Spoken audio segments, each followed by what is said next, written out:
সুপ্রিয় শিক্ষার্থী বন্ধুরা, শুভ দুপুর। সবাইকে হেমন্তের এই দুপুরের মিষ্টি রোদের শুভেচ্ছা জানাই। আশা করি সবাই বাড়িতে আছো, নিরাপদে আছো এবং সুস্থ আছো। হ্যাঁ, আমিও ভালো আছি। আমি অলোক চন্দ্র দাস, সহকারী শিক্ষক, সুলতানপুর উচ্চ বিদ্যালয়, রাজবাড়ী সদর রাজবাড়ী। তোমাদের সবাইকে আমার আজকের লাইভ ক্লাসে স্বাগত জানাচ্ছি এবং আহ্বান জানাচ্ছি আমার ক্লাসের শেষ পর্যন্ত তোমাদেরকে আমার সাথে থাকার জন্য। আমি আজ ষষ্ঠ শ্রেণীর গণিত বিষয়ে পাঠদান করব।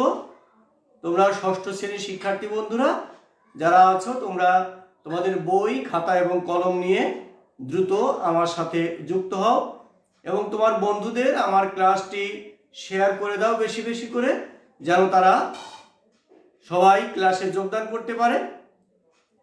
এছাড়াও যারা আমাদের এই ক্লাসে এখন যোগদান করতে পারবে না, তারা পরবর্তীতে অবশ্যই আমার ক্লাসের সমস্যা যেটা সমাধান করে নিবে। তোমাদের আজকে আমি গুরুত্বপূর্ণ অধ্যায় অর্থাৎ অষ্টম শ্রেণী অষ্টম অধ্যায়ের আজ পাঠদান করব। ইতিমধ্যে এই অধ্যায় থেকে আমি পাঠদান করেছি, 3টা ক্লাস নিয়েছি, 4টা। তো আজও এই অধ্যায় থেকে পাঠদান করব। তোমরা জানো গণপ্রজাতন্ত্রী বাংলাদেশ সরকারের শিক্ষা মন্ত্রণালয়ের নির্দেশনা মোতাবেক আমরা এখন নতুন সিলেবাসে তোমাদের পাঠদান করছি। তোমাদের এই সিলেবাস অনুযায়ী তোমাদের বিভিন্ন শ্রেণীর যে কাজ অথবা নির্ধারিত কাজ দেওয়া হবে, অ্যাসাইনমেন্ট দেওয়া হবে, তোমরা সেগুলোতে অংশগ্রহণ করবে। তো বন্ধুরা, তোমরা তোমাদের বই, খাতা এবং কলম নিয়ে যুক্ত হও। এর মাঝে আমি দুটো কথা বলি, যেটা বরাবর বলে থাকি। সেটা হলো, যেহেতু আমরা করোনাকালীন এই দুর্যোগের কারণে আজ বাড়িতে আছি, আমরা আমাদের স্কুলে যেতে পারি না, আমাদের স্কুল বন্ধ। এর একটাই উদ্দেশ্য হলো আমরা এই করোনা মহামারী থেকে যেন আমরা নিরাপদ থাকি। আমরা সবাই সেজন্য কি করব, আমরা নিরাপদ দূরত্বে অর্থাৎ সামাজিক দূরত্বে আমরা চলাফেরা করব। আমরা বাইরে একান্ত প্রয়োজন ছাড়া যাব না এবং যদি যাই তাহলে অবশ্যই মাস্ক ব্যবহার করব এবং বাড়িতে এসে অবশ্যই আমরা 20 সেকেন্ড, কমপক্ষে 20 সেকেন্ড আমরা সাবান দিয়ে হাত ধোবো। অভিভাবকবৃন্দের প্রতি আমার অনুরোধ সেটা হলো, আপনাদের সন্তানদের গতিবিধি অবশ্যই আপনারা লক্ষ্য করবেন। তারা কোথায় যায়, কি করে, এগুলো লক্ষ্য করবেন। তারা যেন নিয়মিত পড়ালেখা করে এবং আমাদের যে অনলাইন লাইভ ক্লাসগুলো হয়, রাজবাড়ী RCN টিভি চ্যানেলে ক্লাস হয়, সংসদ টিভিতে হয়, কিশোর বাতায়নে হয় এবং বিভিন্ন ফেসবুক পেজে স্কুলের লাইভ যে ক্লাসগুলো হয়, এগুলো যেন তারা দেখে। এরা বিভিন্ন শিক্ষকের এরা সান্নিধ্যে আসতে পারবে, বিভিন্ন শিক্ষকের ক্লাস এরা দেখতে পারবে। আশা করি এর মাধ্যমে তারা তাদের যে স্কুল বন্ধ থাকার জন্য যে অসুবিধার সম্মুখীন হচ্ছে, সেগুলো তারা দূর করে নিতে পারবে এবং তাদের সমস্যার সমাধান করে নিতে পারবে। তো শিক্ষার্থী বন্ধুরা, তাহলে আমি আমার ক্লাসে যাই। তোমরা দ্রুত, যদি তোমাদের আমার ক্লাস সম্পর্কে যদি কোনো প্রশ্ন থাকে, তাহলে তোমরা আমার এই মোবাইল নাম্বারে SMS করবা, 01750052452। এই নাম্বারে SMS করবা, যাতে আমি ক্লাসের শেষের দিকে তোমাদের সমস্যার সমাধান দিতে পারি। ঠিক আছে? এছাড়াও তোমরা আমার ফেসবুকে বা আমাদের লাইভ ক্লাসে তোমরা কমেন্টস করতে পারো। আচ্ছা, তাহলে দেখো, আমি আজ তোমাদের অষ্টম অধ্যায়ে আমি তথ্য ও উপাত্ত এই বিষয়ে পাঠদান করব। তোমরা জানো আমি তোমাদের বিভিন্ন অধ্যায়গুলো ধারাবাহিকভাবে পাঠদান করে আসছি এবং তোমাদের বইয়ের প্রশ্নগুলো সৃজনশীল আকারে সমাধান করি। তো আমার যে পর্যন্ত ছিল সে পর্যন্ত তোমাদের সৃজনশীল সমাধান হয়ে গেছে। তবে আজ আমি আরেকটা সৃজনশীল প্রশ্ন তৈরি করেছি। এর আলোকে আমি 3টা প্রশ্ন অর্থাৎ একটা তথ্য দিয়ে তার 3টা প্রশ্ন তৈরি করেছি এবং এগুলোর সমাধান করব। তো তোমরা আমার সাথে থাকো এবং আমার সাথে তোমরাও তোমাদের প্রশ্নের সমাধান করে নাও। তাহলে দেখো, আমরা শিখবো মূলত উপাত্ত বিন্যস্তকরণ, তারপর গড় নির্ণয়, মধ্যক ও প্রচুরক নির্ণয়। তবে গত দিনও এবং অঙ্ক আমরা করেছিলাম, তবে সেটা ছিল আমাদের জোড় সংখ্যার ক্ষেত্রে কিভাবে গড় আমাদের মধ্যক সূচক নির্ণয় করি বা মধ্যক। আজকে আমরা বিজোড় সংখ্যার ক্ষেত্রে শিখব। তাহলে আমরা সমাধান করি। দেখো সমাধান, তাহলে আমরা লিখি প্রথমে কি আছে, সংখ্যাগুলো বিন্যস্ত করো। তাহলে আমরা লিখি সংখ্যাগুলো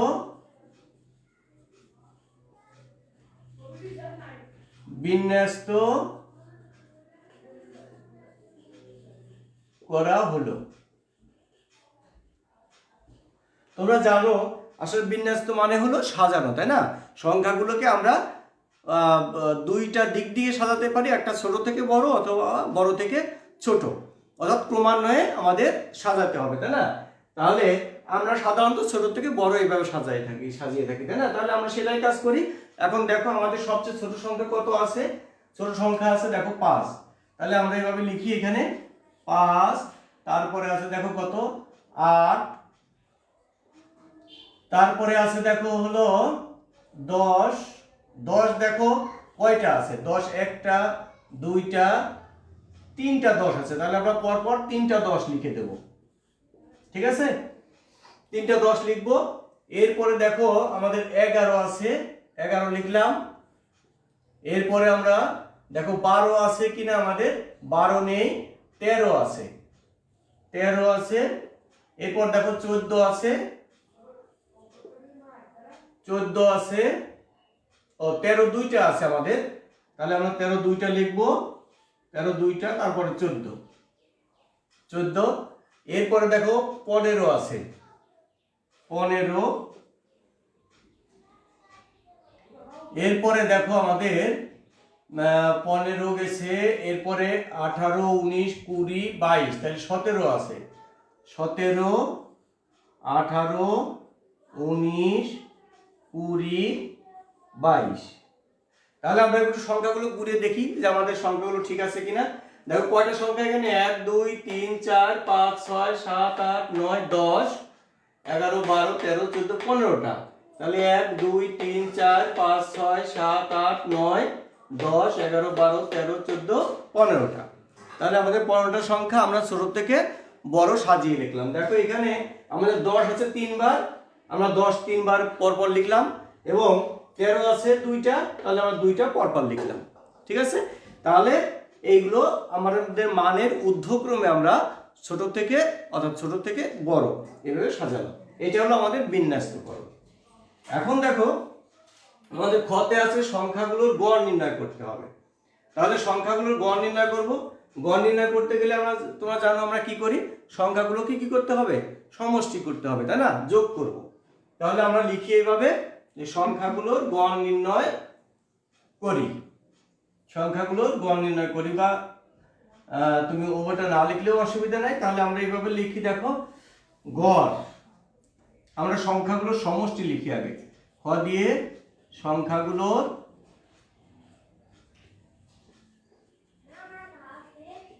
তাহলে গড় লিখে দেই।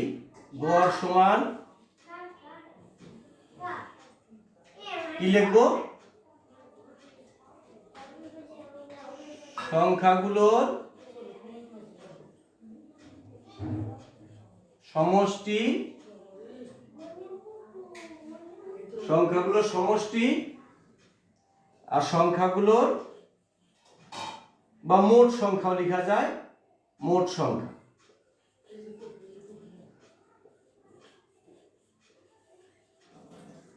মোট সংখ্যা। তাহলে সংখ্যাগুলোর সমষ্টি আমরা নির্ণয় করব। সংখ্যাগুলোর সমষ্টি লিখি এখানে,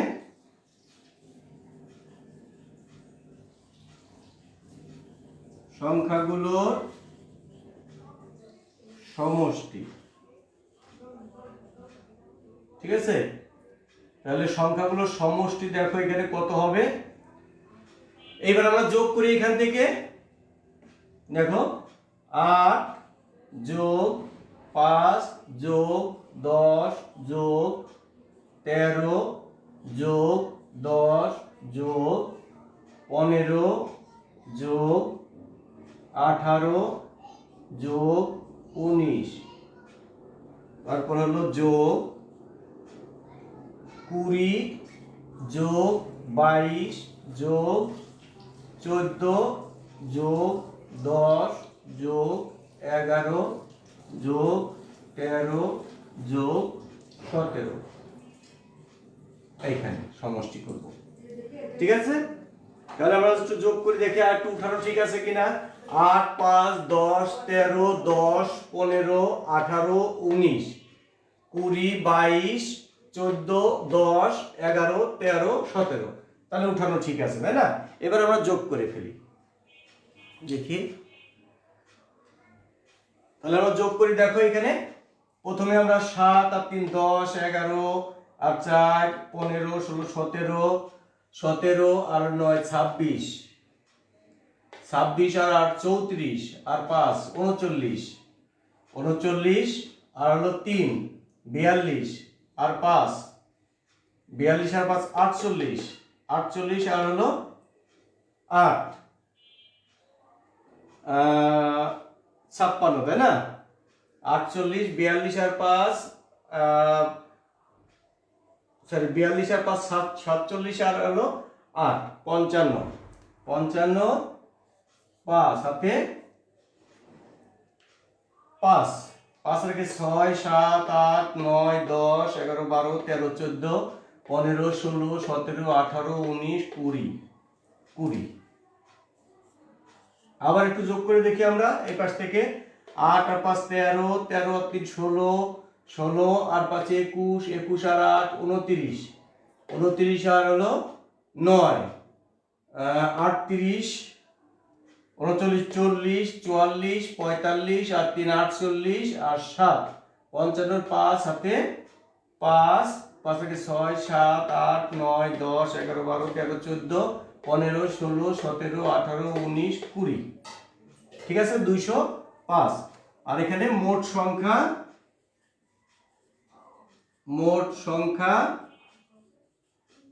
কয়টা আমাদের মোট সংখ্যা মনে আছে তোমাদের? 15টা, তাই না।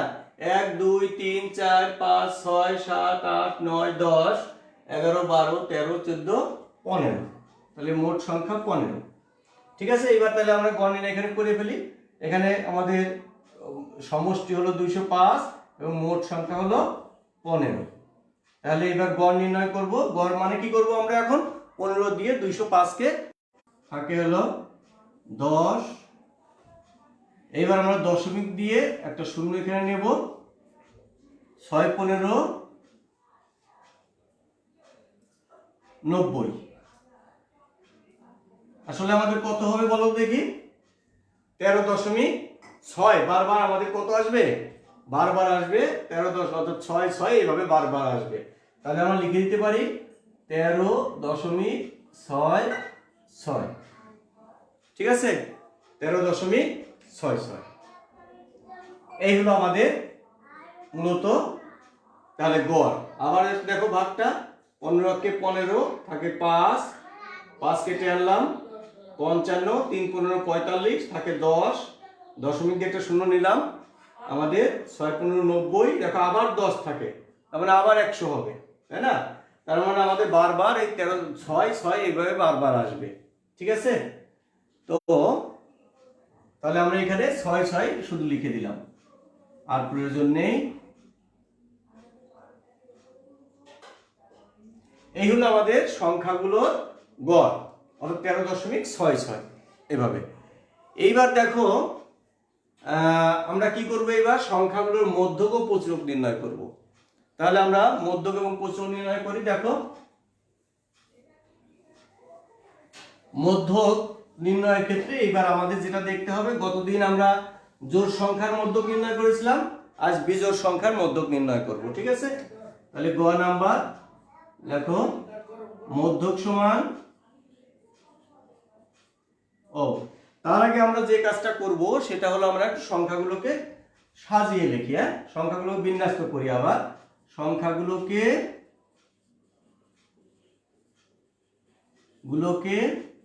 বিন্যস্ত করি। তাহলে আগের মতো আবার সাজিয়ে ফেলি। 5 8 10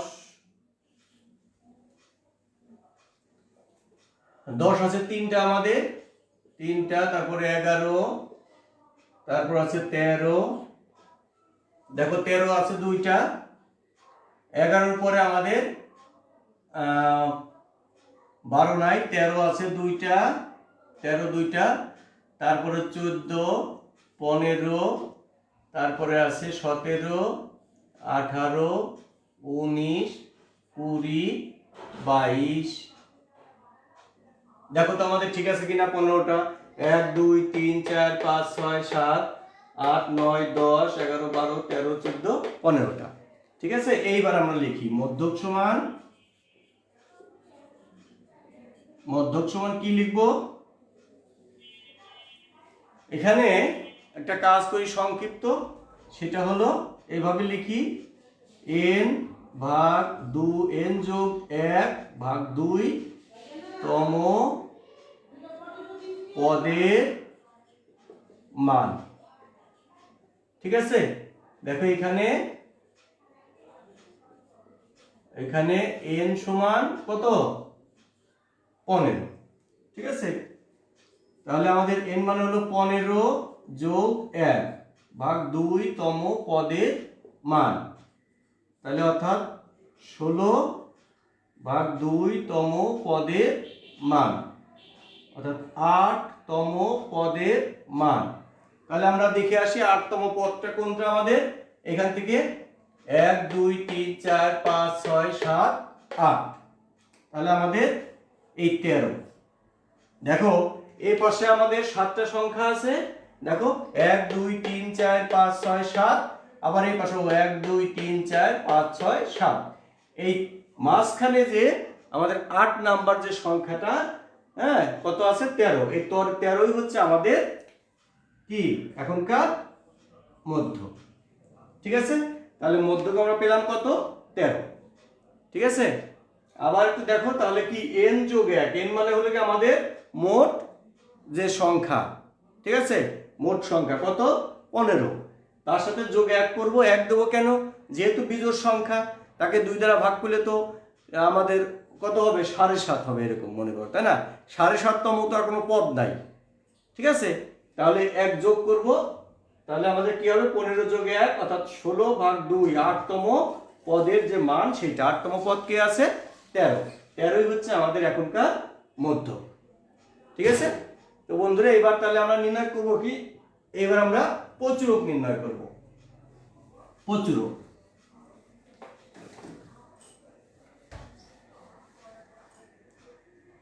দেখো প্রচুরক সমান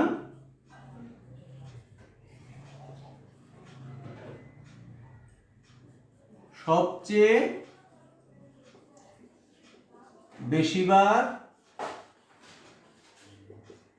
ব্যবহৃত সংখ্যা।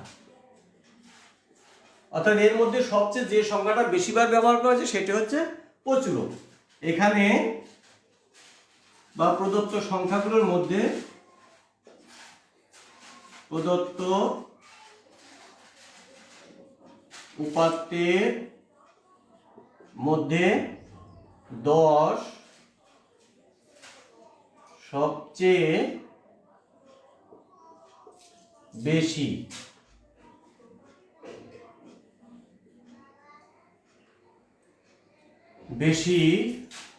বার, ব্র্যাকেটে কয়বার বলতো? 3 বার। দেখো আমাদের 10 সবচেয়ে বেশি বার এখানে আছে, তাই না? 10 একবার, 2 বার, 3 বার। 13 আছে হলো একবার, 2 বার, কিন্তু 10 আছে 3 বার। তাহলে সবচেয়ে বেশি বার যেটা থাকবে সেটা হলো প্রচুরক। সবচেয়ে বেশি বার 3 বার ব্যবহার আছে। অতএব প্রচুরক সমান 10। ঠিক আছে, তাহলে দেখো আমরা কি কি শিখলাম? উপাত্ত বিন্যস্তকরণ শিখলাম, অর্থাৎ এলোমেলো সংখ্যাগুলোকে কিভাবে আমরা সাজায় লিখি, তাই না? এরপর কি শিখলাম? গড় নির্ণয় শিখলাম, কিভাবে আমাদের উপাত্তগুলোকে গড় করতে হবে। কিভাবে করব? আমরা মোট সংখ্যাগুলোকে অর্থাৎ উপাত্তগুলো যোগ করব এবং যে কটা উপাত্ত আছে সেই কটা সংখ্যা দ্বারা ভাগ করব। এবার মধ্যক করতে গেলে আমরা কি করি, আমরা উপাত্তগুলোকে আগে কি করব, সাজাবো, তাই না? সাজিয়ে যেহেতু আমরা দেখব এখানে আজ আমাদের কি ছিল, বিজোড় সংখ্যার জন্য আমরা কি কাজ করেছি, আমাদের মোট সংখ্যার সাথে 1 যোগ করে তাকে 2 দিয়ে ভাগ করে যে তম পদ সেই তম পদের মান কত হবে সেটা দেখেছি, তাই না? এবার কি আমাদের প্রচুরক হচ্ছে কি আমাদের সবচেয়ে বেশিবার ব্যবহৃত যে সংখ্যা সেটা হচ্ছে আমাদের প্রচুরক। এখানে আমরা পেলাম কত, 10। তো এই হলো আমাদের আজকের অঙ্ক। আমরা এর আলোকে তোমরা যেটা করবা সেটা হলো বাড়ির কাজ। দেখো এই প্রশ্নই তোমরা করে নিয়ে আসবা, সেটা হলো কি আমি উপাত্ত কিছু চেঞ্জ করে দেব। উপাত্তগুলো আমি যদি পাল্টে দেই তাহলে তোমরা সেই উপাত্তগুলোর গড়, মধ্যক এবং প্রচুরক করে নিয়ে আসবা। তাহলে তোমরা লেখো, মনে করো 7, 9, 12, 10, 18, 15, 13, 20, 22, 25, 12, এবার হলো কয়টা হয়েছে দেখো, 1 2 3 4 5 6 7 8 9 10 11 12, তারপর আছে কত দেব, তারপর হলো 10 আর একটা দিলাম 12, কয়েকটি সংখ্যা। তো আমি এইভাবে আজকে যে নিয়মটা করলাম বিজোড় সংখ্যার ক্ষেত্রে আমরা কিভাবে মধ্যক নির্ণয় করি, তাহলে তোমরা এটাও আমি বিজোড় সংখ্যা দিলাম, এর আলোকে তোমরা এই প্রশ্নগুলোরই সমাধান বাড়ি থেকে করবে। এটা হলো তোমাদের আজকে বাড়ির কাজ, ঠিক আছে? বাড়ির কাজ এটা। তো বন্ধুরা, আমরা আজ সুন্দর একটা ক্লাস দেখলাম, যেখানে আমরা আমাদের যে অষ্টম অধ্যায়ের যে বিষয়গুলো আছে গড়, মধ্যক এবং প্রচুরক নির্ণয় শিখলাম। তো তোমরা এর আলোকে তোমরা বাড়ির কাজটা করবে এবং এইরকম আরও কিছু অঙ্ক তোমরা সমাধান করবে। আশা করি তোমরা তোমাদের সমস্যাগুলো নিজে নিজে এখন সমাধান করতে পারবে। তো তোমাদের সার্বিক সুস্থতা এবং মঙ্গল কামনা করে এখনকার মতো বিদায় নিচ্ছি এবং আশা করছি তোমরা আগামীতেও তোমরা আমাদের সাথে থাকবে এবং আমাদের ক্লাসগুলো নিয়মিত দেখবে, আমাদের কে আরও উৎসাহিত করবে। তাছাড়া তোমাদের যে সমস্যাগুলো তোমরা এখান থেকে সমাধান করে নিতে পারবে। তো শিক্ষকরা নিরন্তর চেষ্টা করছেন তোমাদের সাথে থাকার জন্যে, তোমাদেরকে যে ক্ষতি হচ্ছে বাড়িতে থাকার জন্যে, স্কুল বন্ধ থাকার জন্যে, সে ক্ষতিটা পুষিয়ে দেওয়ার জন্যে। তো সেই জন্য অবশ্যই তোমাদেরকেও শিক্ষকদের সাথে থাকতে হবে এবং আমাদের নির্দেশনা তোমাদের মানতে হবে, আমাদের পরামর্শ তোমাদের মানতে হবে। তো বন্ধুরা, ভালো থেকো, সুস্থ থেকো, সুন্দর থেকো, তোমাদের উজ্জ্বল ভবিষ্যৎ কামনা করে এখনকার মতো বিদায় নিচ্ছি। বাই।